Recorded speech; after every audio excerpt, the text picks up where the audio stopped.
Okay, let's talk a little bit about acid-base neutralization reactions.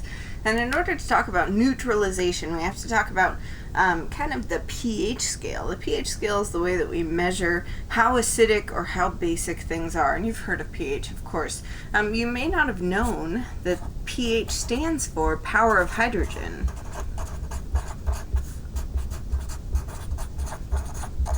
Which I think makes it sound kind of mighty, power of hydrogen. And it really refers to the way that we calculate pH, which is based on a logarithmic scale. In order to calculate the pH, you take the negative logarithm of the concentration of hydronium that's in solution. So these brackets here around my H3O plus indicate concentration. And we talked about concentration when we talked about solutions before. So how much solute is in how much of your overall solution, right? The greater the concentration in this case, so the greater the amount of my H3O plus there is in solution, then the lower the pH. Okay, and so that means that if we're looking at hydrogen concentration, if we go back to our Arrhenius definition that acids react with water to form this hydronium ion, or they put H plus in solution if you want to think about it that way, then the more of that there is in solution, the lower the pH. That means that on the lower end of my pH scale then are all of my acids, on the higher end are all of my bases.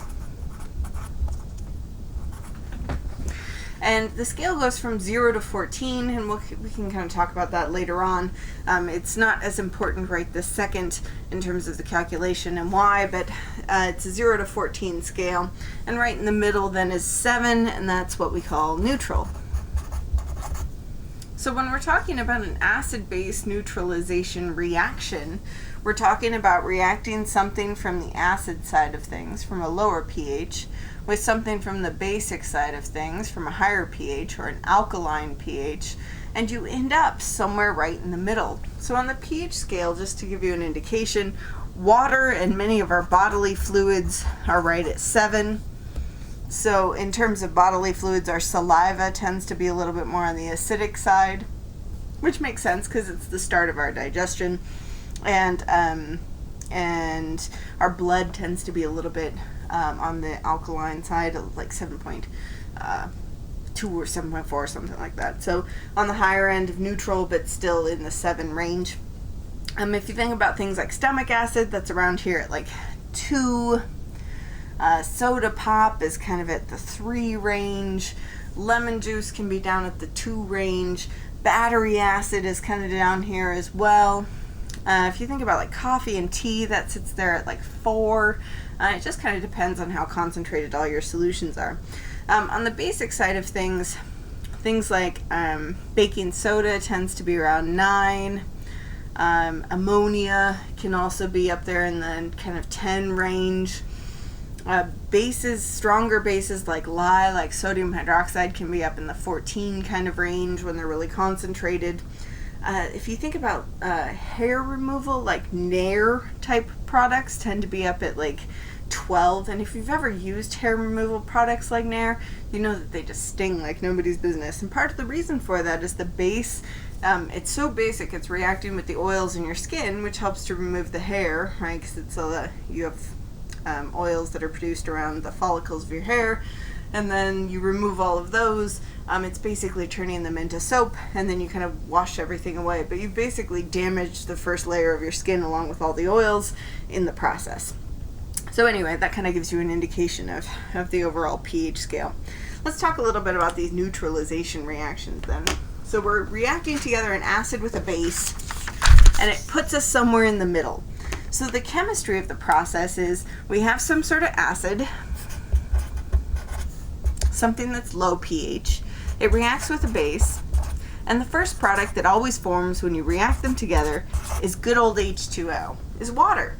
And then the other thing that forms is what we call, as chemists, salts. And this could be salt like table salt, like sodium chloride, which is what we think about when we think about salt, but it's just really any ionic compound that forms in a neutralization reaction.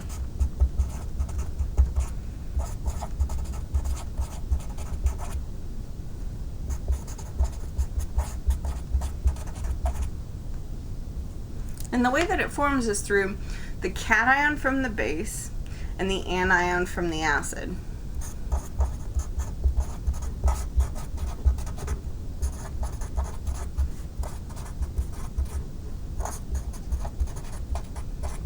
So let's look at an actual example. Acid and a base gives you water and a salt. So if I have HCl, which is hydrochloric acid, and I react it with NaOH, sodium hydroxide, Li, then the hydrogen from my acid and the hydroxide from my base are going to form water.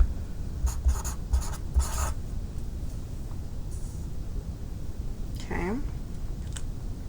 Then what I have left over, so it's basically hydrogen hydroxide, if you wanted to think about it that way. I mean, chemically speaking, that's kind of what's going on. And they form water because water is incredibly stable and it likes to form. If you give water a chance to form, then it will. Now the other thing that forms is we have, again, the ionic compound, the salt, which is the cation from my base and the anion from my acid. So when I put together the cation from my base and the anion from my acid, I end up with sodium chloride. And that's the ionic compound that I get. It's a metal with a nonmetal. Okay, so this is my neutralization reaction. They basically swap partners. The hydrogen and the hydroxide from my acid and base form the water. The sodium and the chloride form the salt. In this case, it's literally table salt. We can look at another example. If I take,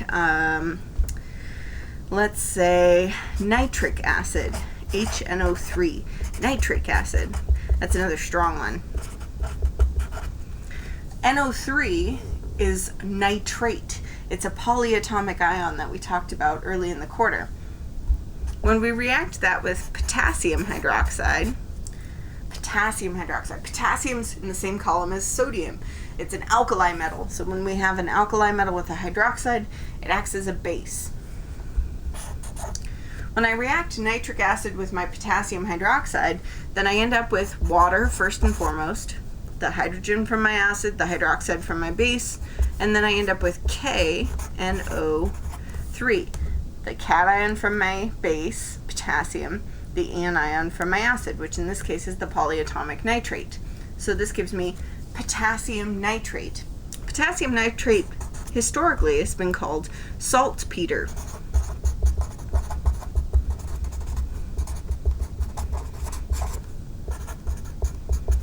This was kind of the traditional name for it, saltpeter, before they had much of a standardized way of naming chemical compounds, before they even really knew what it all was made of. So potassium nitrate was called saltpeter, and it's a really good form for those of you who have seen Explosions, How We Shook the World, a great documentary by the BBC. It's a great form of oxygen in explosives, and nitrates in general are used in fertilizer, and and nitrates are kind of interlinked, and we've seen that nitrates cause a lot of problems. They get into our water. The runoff from different farming and agricultural lands is causing nitrates to get into the water supply, and that's causing problems worldwide. One of the largest sources of pollution in our oceans right now are these nitrates. So it's kind of a good thing and a bad thing. The nitrates are good for the soil. It allows for plants to grow because they need the nitrogen. But they're causing problems as well. So they can be used in fertilizers, and if you've heard of fertilizer bombs, then part of the reason that they work so well is because of the nitrates as well, acting as a source of oxygen, which allow for these things to burn. So this is a neutralization reaction where the product is potassium nitrate. If we look at another example, just to kind of play around with a few of them, if I take sodium hydroxide, or NaOH, and I react it with hydrofluoric acid, HF. So this is hydrofluoric acid.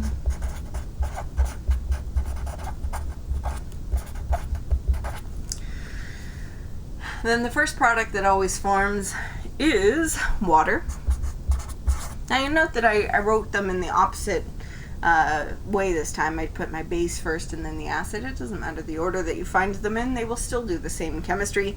The hydroxide from the base will form water with the hydrogen from the acid, and then what's left over is Na F, sodium fluoride. And sodium fluoride is a chemical waste product that's used in a lot of industrial processes.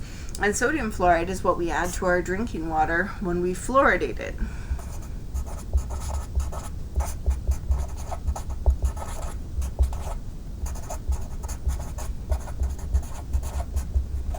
So when we had our discussion on water fluoridation, then the non-naturally occurring source of fluoride is sodium fluoride, and it could come from a reaction like this, an acid-base neutralization reaction that produces it as a salt as one of the products that forms. So this is just another way that we would get at that. So those are just a couple examples and a little bit of background on things, and if you have questions, as always, don't hesitate to ask.